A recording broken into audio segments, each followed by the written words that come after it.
And it is the talk of the tech world, Bendgate, or Bendghazi as some are calling it. Users have been reporting the iPhone 6 Plus bends, despite Apple not highlighting any flexible features during the phone's initial rollout. Is this a minor problem or a major design flaw that could set Apple back millions? For answers, we're joined by Roger Kay, president and founder of Endpoint Technologies. Roger, thanks so much for being with us. Hi, Tanya.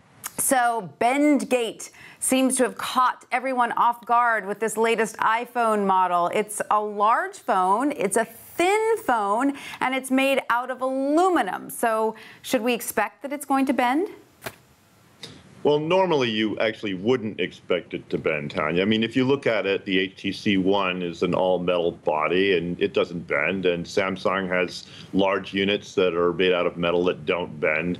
And so you've got this situation where it's not quite right. And I was actually thinking about it because I'm sure the glass part doesn't bend. So then there's a question of, well, what's giving when it bends? So I think I'd have to take a look closer at the actual bend to see whether it's really much of an issue. But it's certainly not a feature that Apple planned for people to have. On the other hand, I would also say that it's probably not ultimately terribly harmful to Apple. It's a little bit annoying. But when a new Apple product comes out, people are always looking for the first flaw, the first major flaw, the first design issue.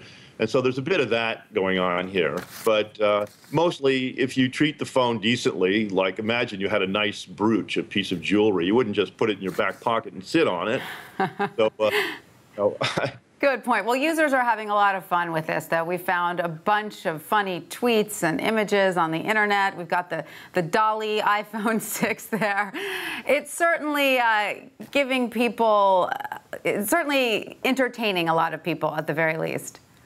Right. So I think probably that's the right perspective, that there's a bit of entertainment value. It could be a problem if you spend a lot of money and those phones are not cheap, to then have it bend and go dysfunctional on you. So far, I haven't heard of anyone breaking the phone by bending it. But of course, you know, if you run over a phone with a car, you're going to break it. I mean, even if it's pretty well built. So, you know, again, if you go back to the old Steve Jobs world, he would have said, "You're doing it wrong."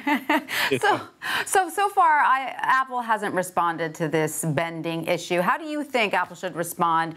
Is a recall a possible scenario? I would be super surprised if they do a recall. In fact, what they normally do is they wait a while to see if the storm blows away by itself.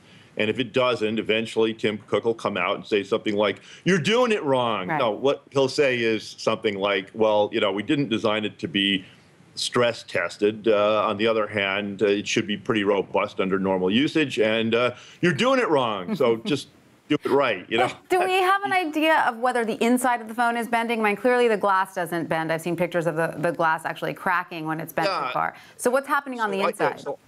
Well, I would assume that there's a little bit of flex in the boards. And by the way, none of that's very good. You really don't want a piece of electronics bending, because if there's little solder joints in there, they can pop, and then you basically lose a connection and it doesn't work anymore. So it's not a good thing that it bends. And I remember talking to HTC when they were explaining why their metal phone was so great. And they said, it's really solid. It just doesn't bend and it doesn't break and it works fantastically.